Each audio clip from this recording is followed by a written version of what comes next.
रासायनिक गुणों के बारे में बात की थी कि अम्ल धातु के साथ अभिक्रिया करके कौन सी गैस मुक्त करते हैं, हाइड्रोजन।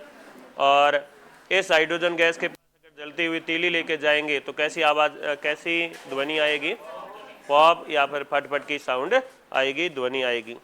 उसके बाद जब अम्लों की अभिक्रिया हम धातु कार्बोनेट के साथ करवाते हैं तब कार्बन डाइऑक्साइड गैस निकलती है और पानी बनता है और लवण बनता है।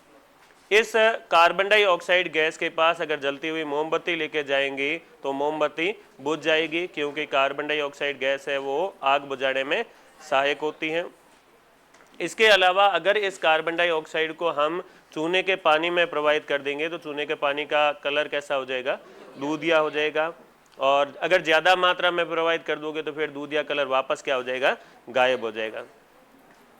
फिर हमने बात की थी कि जब अम्ल और क्षार आपस में अभिक्रिया करते हैं तब क्या होता है, तब उदासीनीकरण अभिक्रिया होती है, दोनों के प्रभाव खत्म हो जाते हैं और क्या बन जाता है, लवण प्लस के जल।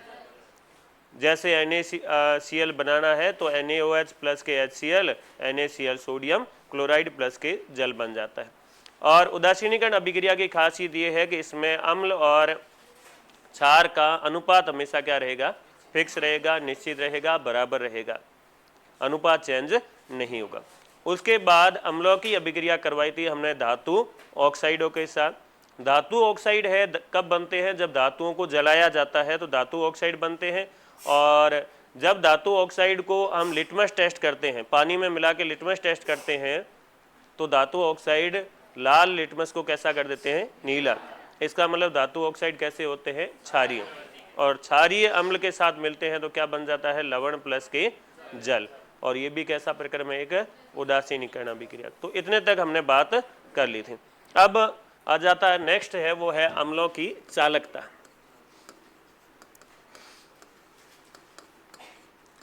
अम्लों की चालकता। चालकता में हम क्या देखते हैं कि अगर अम्लों के अंदर आप करंट प्रवाहित करें तो करंट आएगा कि नहीं आएगा। ये विद्युत के क्या होते हैं, सुचालक होते हैं कि कुचालक होते हैं। तो अम्ल है, अम्ल को जब आप पानी में डालते हो, जैसे आपके पास था HCl, अगर इसको आपने पानी में डाल दिया तो ये क्या आयन मुक्त करेंगे, H प्लस और Cl माइनस, हाइड्रोजन आयन मुक्त करेंगे। किसी भी अम्ल का जो अम्लीय गुण है वो अम्लीय गुण किसके कारण होता है, हाइड्रोजन आयन के कारण। एक अम्ल है वो अपना अम्लीय गुण कब प्रदर्शित करेगा, जब इसमें कौन सा आयन उपस्थित हो, H प्लस आयन उपस्थित हो और वो भी मुक्त अवस्था में पाया जाता हो तभी। यानी कि अगर आपके पास हाइड्रोक्लोरिक अम्ल है और वो अम्ल पानी में मिला हुआ नहीं है, तो पानी में मिला हुआ नहीं है तो कौन सा आयन मुक्त नहीं होगा, H प्लस। और अगर H प्लस आयन मुक्त नहीं होगा तो वो अपना अम्लीय गुण प्रदर्शित नहीं करेगा। यानी कि जल की अनुपस्थिति में कौन सा आयन मुक्त नहीं होता है, H प्लस। तो जब भी आप HCl या किसी भी अम्ल है उसको पानी में मिलाते हो तो हाइड्रोजन आयन मुक्त होता है। और अगर आयन उपस्थित होते हैं, कहीं पर भी फ्री आयन पाए जाते हो, मुक्त आयन उपस्थित हो, तब वहां पर विद्युत है उसका क्या होता है, चालन होता है। इसका मतलब हम ये कह सकते हैं कि जितने भी अम्ल होते हैं वो जलीय विलयन में विद्युत के क्या होते हैं, सुचालक होते हैं, उनमें करंट आएगा। करंट क्यों आएगा, क्योंकि उसमें कौन से आयन उपस्थित होते हैं, H plus ion, hydrogen ion, free ion पाए जाते हैं। और फ्री आयन पाए जाते हैं तो वो विद्युत का क्या करेंगे, चालन करेंगे, उनमें करंट है वो आएगा। यानी कि अगर पानी में मिला हुआ अम्ल है और फिर आप उसमें है वो करंट फ्लो कर देते हैं तो आपको झटका लगेगा। हालांकि शुद्ध पानी होता है, शुद्ध पानी विद्युत का क्या होता है, कुचालक। शुद्ध पानी है वो विद्युत का कुचालक होता है, उसमें करंट नहीं आता। पानी में कुछ लवण मुक्त मिल जाते हैं या पानी में अम्ल या क्षार मिल जाते हैं तो उनके कारण उसमें फ्री इलेक्ट्रॉन या मुक्त आयन उपस्थित हो जाते हैं, जिसके कारण वो करंट का या विद्युत का चालन करने लग जाते हैं। तो लिखिए अम्लों की चालकता में, इंग्लिश में इसको कहेंगे कंडक्टिविटी ऑफ एसिड्स।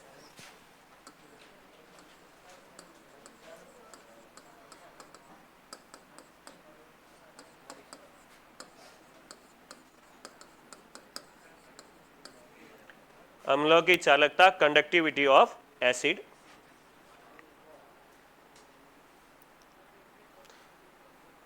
तो इसमें लिखिए अम्लों को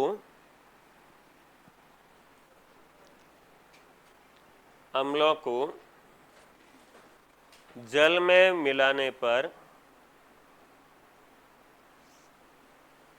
अम्लों को जल में मिलाने पर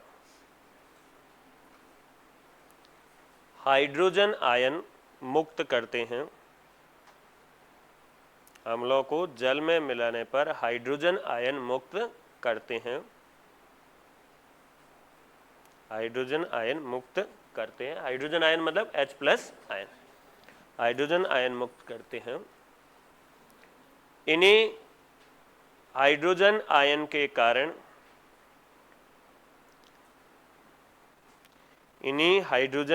के कारण कोई पदार्थ अम्लीय गुण प्रदर्शित करता है। इन्हीं हाइड्रोजन आयन के कारण कोई पदार्थ अम्लीय गुण प्रदर्शित करता है।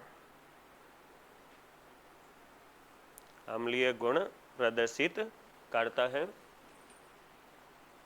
जल की अनुपस्थिति में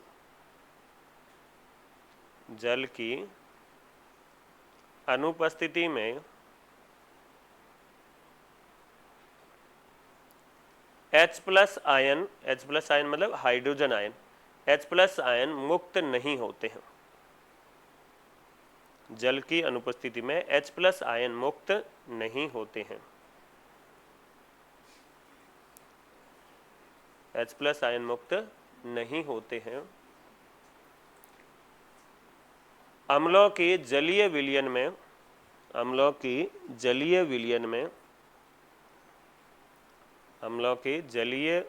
में मुक्त आयन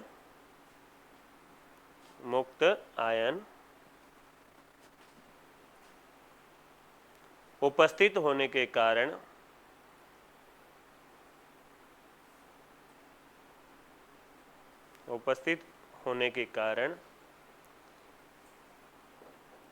अम्ल विद्युत के सुचालक होते हैं। अम्ल विद्युत के सुचालक होते हैं।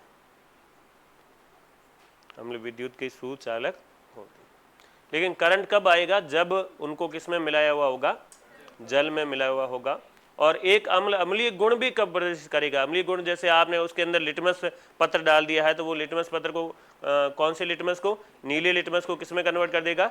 लाल में। तो कब करेगा? जब वो किस में मिला हुआ होगा? पानी में। एक प्रश्न आता है यहाँ पर कि शुष्क HCl गैस है, अगर उसका लिटमस परीक्षण करें तो कौन से लिटमस को किस में परिवर्तित करेगी? वो करेगी नहीं। शुष्क HCl गैस है, वो HCl गैस के रूप में लिया है और वो भी सूखा लिया है, तो उसको अगर लिटमस पर आप प्रवाहित करेंगे तो लिटमस है उसका कोई कलर चेंज नहीं होगा। क्यों नहीं होगा? क्योंकि उसमें क्या उपस्थित नहीं है? H+ ion. और H+ आयन उपस्थित नहीं है तो वो अम्लीय गुण प्रदर्शित नहीं करेंगे। तो अम्लीय गुण प्रदर्शित कब होगा? जब उसको आप पानी में मिक्स करोगे। और अमल है भी, अमल को भी टेस्ट करना आई पानी में घोल पोरो हागेड़ो गाड़ा करे ना, गाड़ पर पिए थे ना, हागेड़ो टेस्ट आया करेगा। हाँ, बुकिंग अमल के बंदोड़ियों ने पूछ सको भाई, बताइए अच्छी तरह एक्सप्लेन करी। अब है कि अगर अम्लों को पानी में मिलाते हैं तो क्या होता है?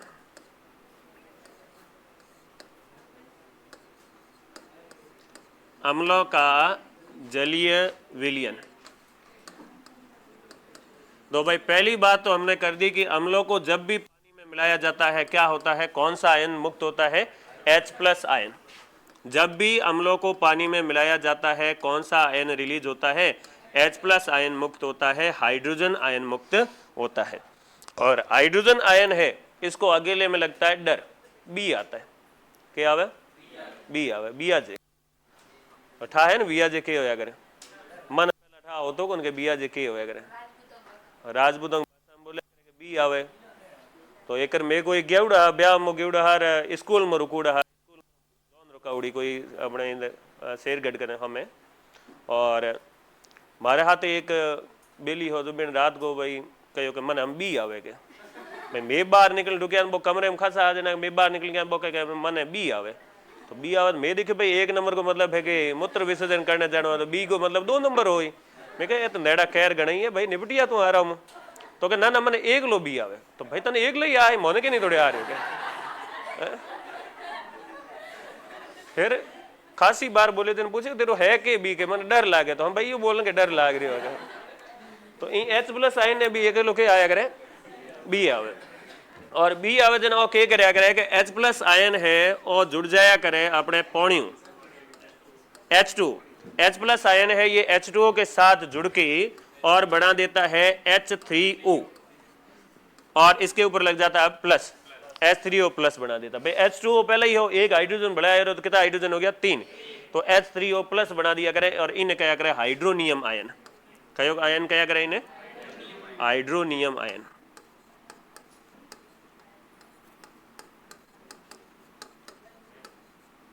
तो जब भी पानी में मिलाया जाता है अम्लों को तो अम्ल कौन से आयन मुक्त करते हैं H प्लस लेकिन H plus ion hydrogen ion अकेला स्वतंत्र नहीं रहता वो क्या करता है जल के साथ जुड़ के H3O प्लस या हाइड्रोनियम आयन बना देता है लेकिन सिर्फ इतना ही नहीं होता जब आप अम्ल को पानी में मिलाते हैं तो एक चीज और होती है कि अम्ल है वो तनु हो जाता है अम्ल क्या हो जाता है तनु हो जाता है और ये प्रक्रिया है वो क्या कहलाती है तनुकरण कहलाती अब तनु के होया करे तो 2 चीज होया करे अम्ल है उसको हम 2 रूप में भी डिवाइड कर सकते हैं एक तो तनु अम्ल कया करे और एक कया करे सांद्र अम्ल ठीक है इंग्लिश में इन्हें कया करे डाइल्यूट एसिड और इन्हें कया करे कंसंट्रेट एसिड और के होया करे हम जो है तो सीधो ये कि अपने कया करें 5 बुलाया 25 आया तो दे दाल में पानी हॉस्टल वाली दाल होया करे आदमी अगर डुबकी लगा दे तो मैंने दाल को दोनों मिला कौन तो बाद दाल के होया करे पतली होया करे और पहला आप दाल ठाइए बाकी है जाडी दाल है और बजाय 5 बुलावड़ा 25 आया रहा तो दाल मुके दो दिन पौनी 2 दिन तो दाल होगी पतली या फिर ब्याह बदन में जाया करे जो मठो होया करे छाछ होया करे सुबह सुबह छाछ होया करे एकदम जाडी बढ़िया सी और सोम होते होते मतलब अंडो 3-4 बजे को चाय पी भी सिर्फ की है वो दौड़ो दौड़ो दी पौनी दी बस टेस्ट कोई नहीं आवे क्यों क्योंकि उसमें क्या ज्यादा हो गया अब पानी को पानी मिलाता जाइए और बोके हो तो जाइए पतलो या फिर अपने है कि सुबह सुबह भाई दही हो और दही में पानी मिला दिया तो के बनेगी छाछ तो दही है वो तो क्या है गाढ़ा है और गाढ़े को हम क्या कहते हैं सांद्र और पानी मिला देते हैं तो वो क्या बन जाता है तनु तो तनु का मतलब होता है पतला होना और पतला का कैसे कर सकते हैं हम जब उसमें क्या मिला देते हैं पानी मिला देते हैं और ये जो पानी मिलाकर पतला करने की अभिक्रिया होती है इसको क्या कहा जाता है तनुकरण कहा जाता है अब यहाँ एक शर्त है कि आप क्या करो कि भाई अपने दही हुए दही में पानी मिला दो और भसके क्या करो जोड़ पर पतलो कर दो लेकिन इस मामले में ऐसा नहीं कर सकते कि अम्ल है इस अम्ल को पतला करना है आपको तो आप क्या करो अम्ल पड़ा था और इस अम्ल के साथ मिला दो पानी तो पतला तो हो जाएगा लेकिन हम ऐसा नहीं कर सकते ऐसा क्यों नहीं कर सकते क्योंकि अम्ल के साथ जब आप पानी मिलाओगे तो ये अभिक्रिया बहुत ही ज्यादा कैसी होती है ऊष्मा छेपी होती है बहुत ही ज्यादा गर्मी बाहर निकलती है और इतनी तेजी से तीव्र ऊष्मा छेपी होती है इतनी तेजी से गर्मी बाहर निकलती है कि कई बार जिस बर्तन में आप ये रख रहे हो जैसे टेस्ट ट्यूब वगैरह है इसमें रख रहे हो तो वो टेस्ट ट्यूब फट भी सकती है या फिर अम्ल है वो बाहर भी आ सकता है अगर अम्ल बाहर आ गया तो आपके हाथ या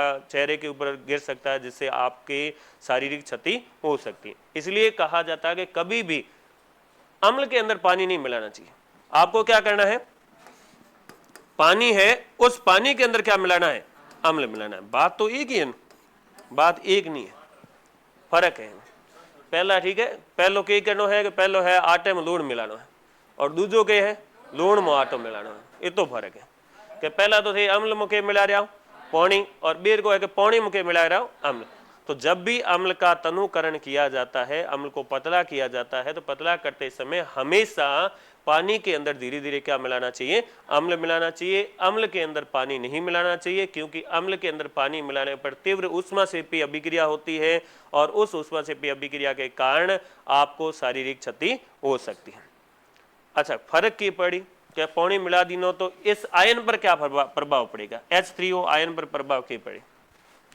कई आदमी है बे अपने सोम की दवा वगैरह लिया करे तो दवा हम के मिलाया करे पानी मिलाया करे। दवा मतलब दारू, ठीक है, दारू लिया करे भी क्या मिलाया करे, पानी। और कई कई आदमी एकदम नीट पी ले तो बिना पानी मिलाए तो हालत खराब हो जी कि एक घूंट में कोरो के आई दारू ही आई, और बीर को अगर पानी मिलावड़ हो तो भी में दारू के होई कम होई, एक एकर हुर को लियो तो भी में दारू के होई कम होई और पानी की होई ज्यादा होई। तो ऐसे ही है कि जब आप अम्ल है उसका तनुकरण करते हैं, अम्ल को पतला करते हैं, तो अम्ल की सांद्रता है वो क्या होती जाती है, कम होती जाती है। या फिर हम कह सकते हैं कि अम्ल किसके कारण होते हैं, ये आयन के कारण, तो इन आयनों की सांद्रता है वो प्रति इकाई आयतन में क्या होती जाती है, कम। जैसे थोड़ा करें एक ये कोई बर्तन था और इसमें इतना सारा अम्ल था, अब ये पूरा का पूरा क्या था, अम्ल था। अब अगली बार दूसरे बर्तन में आपने इतना का इतना लिया है, लेकिन उसके अंदर क्या कर दिया आपने, ज्यादातर तो पानी मिला दिया और बहुत ही थोड़ा सा क्या मिला दिया, अम्ल मिला दिया। तो अम्ल की सांद्रता इसमें क्या हो गई, कम हो गई। तो जब भी तनुकरण किया जाता है अम्ल की सांद्रता कम होती जाती है, प्रति इकाई आयतन में अम्ल की सांद्रता क्या होती है, कम। तो ऐसे विलयन या ऐसा जो अम्ल जिसमें प्रति इकाई आयतन में अम्लों की सांद्रता कम होती है उसको तो कौन सा अम्ल कहेंगे, तनु अम्ल। और प्रति इकाई आयतन में अगर अम्लों की सांद्रता ज्यादा है तो उसे क्या कहा जाता है, सांद्र अम्ल कहा जाता है। तो लिखिए अम्लों का जलीय विलयन।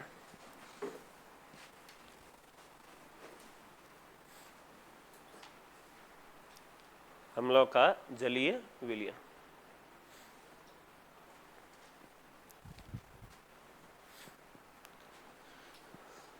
तो अम्लों का जलीय विलयन में लिखिए, चूंकि अम्लों को,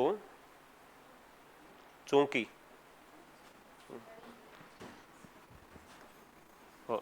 वो हिंदी में लिखा करें एरो चूंकि, ठीक है, एक तो अपने नौ ही हो जा करे चूंकि, ठीक है, लेकिन ओके है चूंकि है। तो चूंकि अम्लों को जल में मिलाने पर, अम्लों को जल में मिलाने पर हाइड्रोजन आयन मुक्त होते हैं, अम्लों को जल में मिलाने पर हाइड्रोजन आयन मुक्त होते हैं, हाइड्रोजन आयन मुक्त होते हैं। ये हाइड्रोजन आयन, ये हाइड्रोजन आयन स्वतंत्र नहीं रहते हैं, स्वतंत्र नहीं रहते हुए, ये हाइड्रोजन आयन स्वतंत्र नहीं रहते हुए, स्वतंत्र नहीं रहते हुए जल से जुड़कर, जल, जल के कोष्टक में लिख देना, ब्रैकेट में लिख देना H2O, जल से जुड़कर, जल से जुड़कर हाइड्रोनियम आयन, जल से जुड़कर हाइड्रोनियम आयन, जल से जुड़कर हाइड्रोनियम आयन, और इसके कोष्टक में जरूर लिख देना H3O प्लस।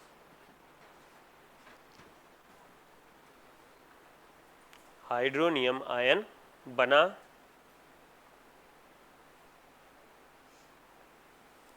हाइड्रोनियम आयन बना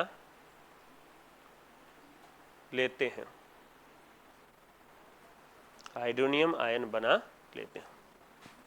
हाइड्रोनियम आयन मतलब कौन सा आयन हो जाएगा, H3O प्लस। एक एग्जाम्पल लेने के लिए आप ले सकते हो, इसमें क्या ले सकते हो कि जैसे HCl है, HCl मतलब हाइड्रोक्लोरिक एसिड है, इसको जब भी पानी में डालोगे, पानी मतलब H2O में डालोगे तो क्या बन जाएगा, H प्लस, और क्या बन जाएगा, Cl माइनस। अब ये जो H प्लस है, यही H प्लस आपके अभिक्रिया कर लेगा किससे, H2O से, तो ये H प्लस और प्लस के क्या हो जाएगा, H2O, तो बन क्या जाएगा, बन जाएगा H3O प्लस, और इसको क्या कहा जाएगा, हाइड्रोनियम आयन। तो हम ऐसे लिखते तो ये है कि जब भी अम्लों को पानी में डाला जाता है कौन से आयन मुक्त करते हैं, हाइड्रोजन आयन, लेकिन वाकई में आपको मिलेंगे कौन से आयन, H3O प्लस या हाइड्रोनियम आयन है वो मिलेंगे। ऐसे ही और एग्जाम्पल लिखना चाहो तो ये लिख सकते हो H2SO4, जब भी इसको पानी में डाला जाता है, जल में मिलाया जाता है, तो कौन सा आयन रिलीज करते हैं? H+ और कौन सा हो जाएगा? Cl-, और यही H+ है, अच्छा H2SO4 है ना, तो ये हो जाएगा SO4 2-, और फिर H+ है, ये वापस किससे जुड़ जाएंगे? H2O से, और जुड़ के क्या बना देंगे? H3O+, और इसको कौन से आयन कहेंगे? Hydronium ion. तो कोई भी एक उदाहरण लिख दीजिए इसमें से, ताकि आपको ध्यान रहे।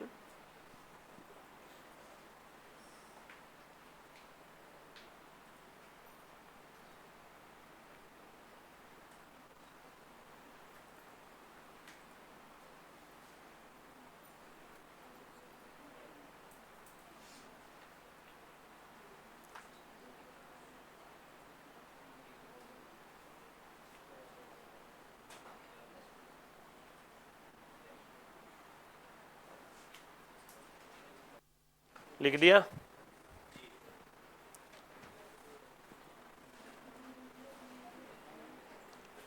तो इसमें अगला लिखिए,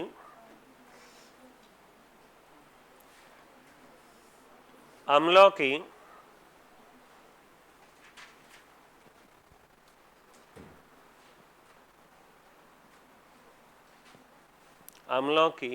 जल के साथ क्रिया, अम्लों की जल के साथ क्रिया मतलब जल में मिलाने पर, अम्लों को जल में मिलाने पर, अम्लों की जल के साथ क्रिया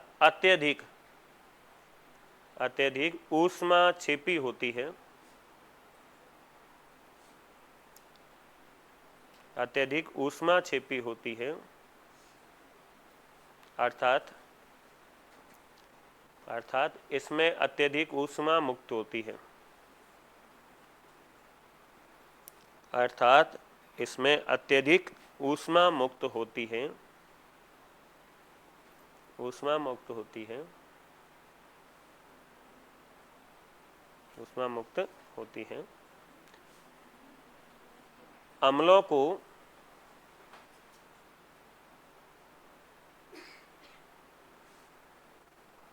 कभी भी जल में नहीं मिलाना चाहिए, अम्लों में, इसको थोड़ा संशोधित कीजिए, अम्लों में कभी भी जल नहीं मिलाना चाहिए, अम्लों में कभी भी जल नहीं मिलाना चाहिए, बल्कि अम्लों में कभी भी जल नहीं मिलाना चाहिए, बल्कि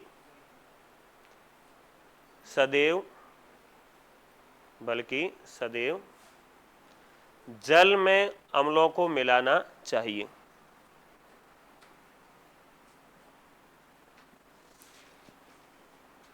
जल में अम्लों को मिलाना चाहिए,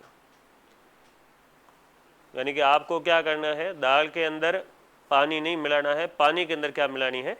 दाल मिलानी है। और ऐसा क्यों करना है? क्योंकि ऊष्मा छेपी अभिक्रिया होती है, और ऊष्मा छेपी अभिक्रिया होने के कारण क्या हो सकते हैं? अम्ल है वो उछल सकते हैं, और उछलकर आपको शारीरिक क्षति पहुंचा सकते हैं। अब ये लाइन हम लिख नहीं रहे कि शारीरिक क्षति पहुंचा सकते हैं, ये बस हिडन है कि ऊष्मा छेपी अभिक्रिया होती है और उसके कारण आपको शारीरिक क्षति हो सकती है। अगला लिखिए,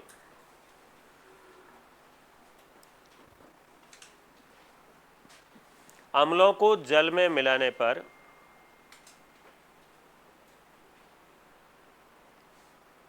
अम्लों को जल में मिलाने पर प्रति इकाई आयतन, अम्लों को जल में मिलाने पर प्रति इकाई आयतन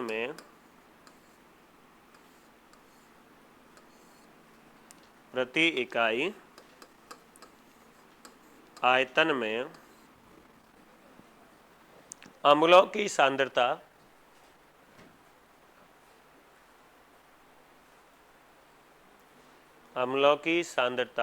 घट जाती है।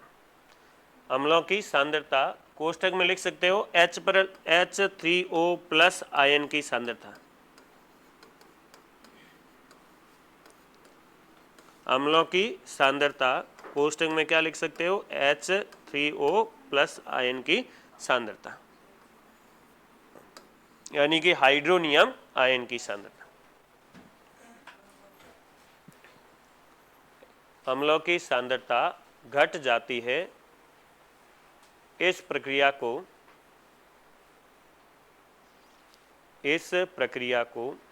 तनुकरण कहते हैं।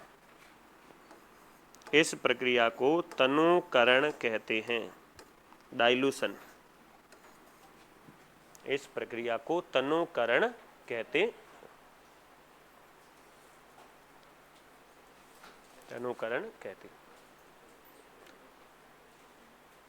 अगला पॉइंट लिखिए, वे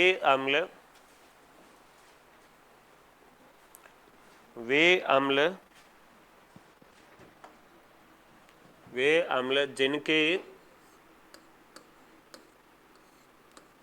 प्रति इकाई आयतन में, वे अम्ल जिनके प्रति इकाई आयतन में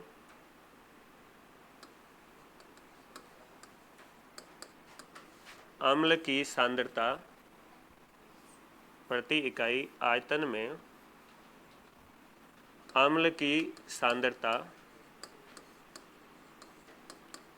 की सांद्रता मतलब हो जाएगा H3O प्लस आयन की सांद्रता।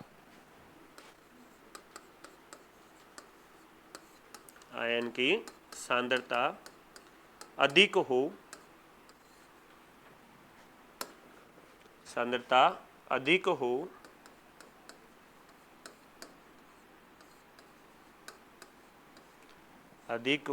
सांद्र अम्ल कहलाते हैं। सांद्र अम्ल, कंसंट्रेटेड एसिड, सांद्र अम्ल कहलाते हैं।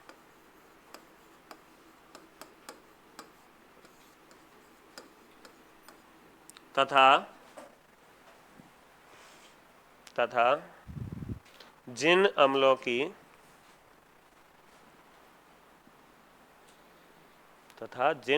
की प्रति इकाई आयतन में,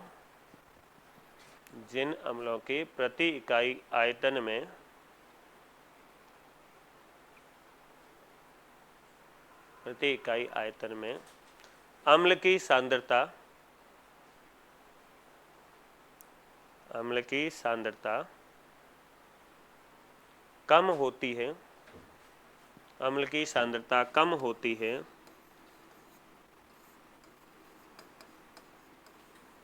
सांद्रता कम होती है, तनु अम्ल कहलाते हैं।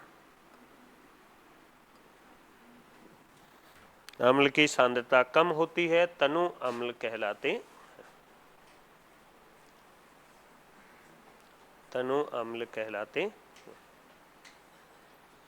तो ये अम्लों का हिसाब है वो कंप्लीट हो गया। अम्लों के बारे में हमें इतना ही जानकारी रखनी है। नेक्स्ट जो आ जाता है वो है क्षारक।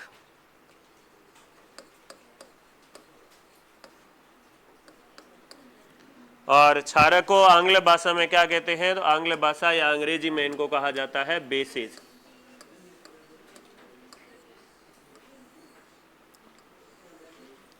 क्षारक या फिर इनको क्या कहा जाता है? बेसेज कहा जाता है। भाई पहली बात है कि क्षारक की परिभाषा क्या होगी, जनरल परिभाषा क्या होगी? तो वे अम्ल जो स्वाद में कैसे होते हो? कड़वे। वे अम्ल जो स्वाद में कैसे होते हो? कड़वे होते हो, उनको क्या कहा जाता है? तो उनको क्षारक कहा जाता है। अब यहाँ क्षार नहीं लिख रहा हूं मैं, क्या लिख रहा हूं? क्षारक। इसमें थोड़ा फर्क है, वो हम आगे देख लेंगे। तो वे पदार्थ जो स्वाद में कैसे होते हो? कड़वे। जैसे कभी सरब खादो? साबू हरब तो मेरी सरब है, वो कदी कदी क्या होया करे कि अगर देसी खोंड के भोड़ा के खा लियो तो अलग बात है। पर आजकल की है कि सरब में है ब्लू कलर का ना मिनिया आवे। पहला तो सरब आ तो एकदम खोंड हिर कोई दिए तो, और देसी खोंड है भाई कोई डब्बे में रखता है, और सरब भी कड़ो रखता है डब्बे में रखता। तो कहीं अगर पहुंच रहे वो खा लियो है, घोड़े पहुंच रहे तो टेस्ट आतो हो नहीं है, तो घरे जान टेस्ट कर लियो भाई स्वाद में कैडा हुए। तो स्वाद में कैसे होते हैं? कड़वे होते हैं। और दूसरा है कि जब इनको आप टच करते हैं, स्पर्श करते हैं, तो इनका स्पर्श है वो कैसा होता है? साबुन जैसा होता है। साबुन है वो कड़ो एकदम यो थोड़ो चिकनो टाइप यो लाग्या करे, स्लीपी टच होता है, स्लीपी कहते हैं इसको, यानी कि हाथ में फिसल जाया करे। तो इनका भी जो टच है वो कैसा होता है, स्पर्श करने पर ये कैसे लगते हैं, साबुन जैसे लगते हैं। लेकिन न तो सभी क्षारों को आप है वो टेस्ट कर सकते हैं और न ही सभी क्षारों को आप क्या कर सकते हैं, टच कर सकते हैं, क्योंकि वो क्षार भी कुछ हानिकारक होते हैं, क्षारक है वो कैसे होते हैं, हानिकारक भी होते हैं। इसलिए हम इनका क्या करते हैं, लिटमस परीक्षण करते हैं। और लिटमस परीक्षण करने पर क्षार है वो क्या करते हैं, लाल लिटमस को नीला कर देते हैं। लाल को कैसा कर देते हैं, नीला कर देते हैं। तो अपने एक चीज याद रखनी है इसमें, और वो है कि छाला नहीं होना। कि नहीं होना, छाला नहीं होना। तो छाला नहीं, छाला नहीं मतलब क्षार लाल को किस में कन्वर्ट कर देते हैं, नीले में कन्वर्ट कर देते हैं। यानी कि जो जितने भी बेसेज है वो रेड लिटमस को ब्लू लिटमस में कन्वर्ट कर देते हैं, लाल लिटमस को किस में कर देते हैं, नीले में।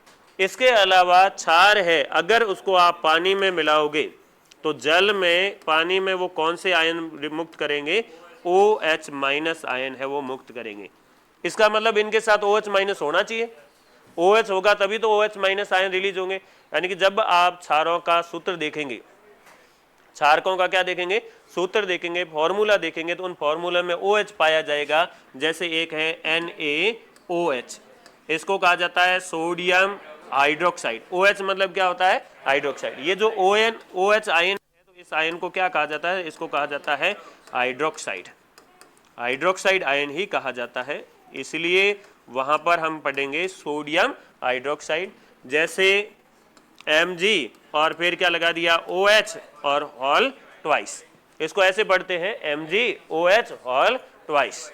तो MgOH होल ट्वाइस है, इसको कहा जाता है मैग्नीशियम हाइड्रोक्साइड। जैसे CaOH whole twice calcium hydroxide. जैसे KOH क्या कहा जाएगा, पोटेशियम हाइड्रोक्साइड। ये कुछ के बारे में हमें ध्यान रखना है, इसलिए NaH मतलब क्या होता है, sodium hydroxide. MgOH whole twice मतलब magnesium hydroxide, CaOH whole twice, और KOH मतलब पोटेशियम। K मतलब होता है पोटेशियम, ठीक है। सोडियम और पोटेशियम ये जो होता है नाक, ये बहुत ही ज्यादा मुलायम धातु होती है। नाक बड़ो मुलायम, अगर चाकू के कर सको काट सको, तो ना मतलब सोडियम और K मतलब के वगैरह पोटेशियम, और ये दो धातुएं हैं।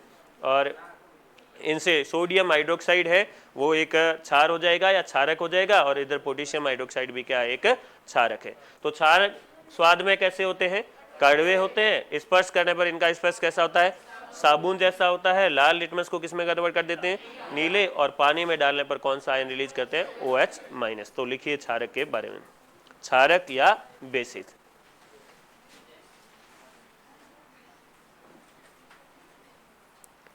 तो क्षारक या बेसिस हेडिंग डाल लीजिए, क्षारक और बेसिस। तो क्षारक में लिखिए वे पदार्थ जो स्वाद में, वे पदार्थ जो स्वाद में कड़वे होते हैं,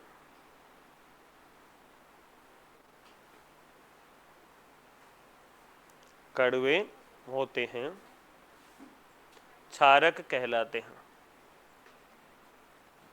बिटर इन टेस्ट, टेस्ट में कैसे होने चाहिए, बिटर होने चाहिए, कड़वे होने चाहिए, कड़वे होते हैं, क्षारक कहलाते हैं। अगला लिखिए, क्षारकों का स्पर्श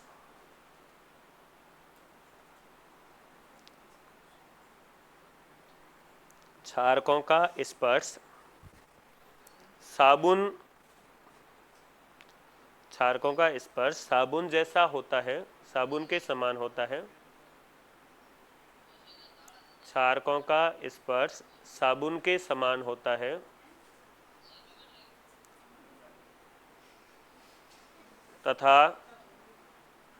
तथा ये लाल लिटमस को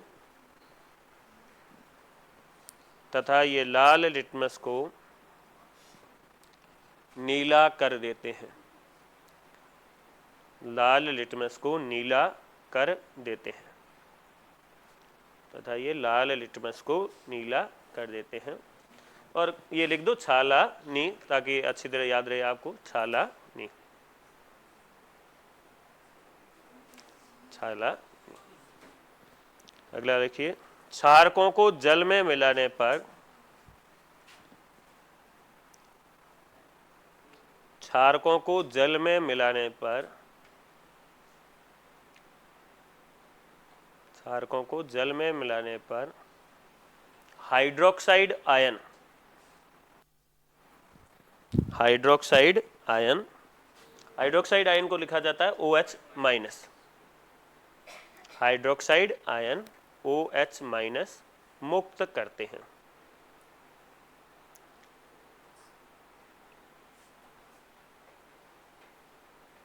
हाइड्रोक्साइड आयन मुक्त करते हैं। अब हेडिंग डालिए कुछ सामान्य क्षारक। वैसे क्षार का हिसाब है वो ज़्यादा लंबा चौड़ा नहीं है, सिंपल है, छोटा है।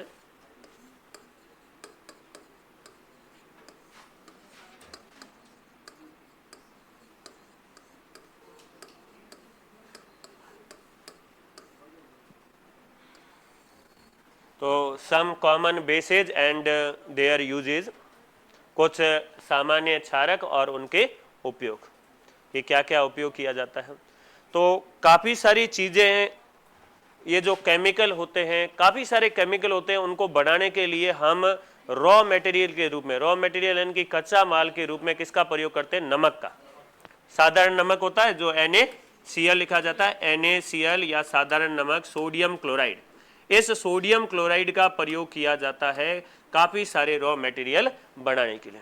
इसीलिए शाहरुख खान ने एक मूवी में डायलॉग मारा था कि don't under estimate the power of common salt, common man कहा था उन्होंने, ठीक है, हाँ, don't under estimate the power of common man, यानी कि सामान्य आदमी की ताकत को कम मत समझना। लेकिन यहाँ पर हम कहेंगे कि सामान्य नमक है, साधारण नमक है, उसकी ताकत को अपने को क्या नहीं समझना है? कम नहीं समझना है, क्योंकि बहुत सारे केमिकल हैं। हम आगे कुछ केमिकलों के नाम लिखेंगे और वो केमिकल किससे बनाए जाते हैं? NaCl या सोडियम क्लोराइड। और इसमें जो पहला जो क्षारक आ जाता है, फर्स्ट है, वो है आपका सोडियम हाइड्रोक्साइड। तो सोडियम हाइड्रोक्साइड, और इसका सूत्र क्या हो जाएगा? अभी लिखा था इसका सूत्र, इसका सूत्र हो जाएगा आपके NaOH। इस सोडियम हाइड्रोक्साइड है, एक इसका और नाम है, इसको कहा जाता है कास्टिक सोडा। इसका सामान्य नाम एक और है, और वो है कास्टिक सोडा। अब इस कास्टिक सोडा या फिर सोडियम हाइड्रोक्साइड को बनाया कैसे जाता है? बनाने का प्रोसेस क्या है? तो बनाने के लिए क्या करते हैं, एक बड़ा सा कंटेनर ले लेते हैं हम,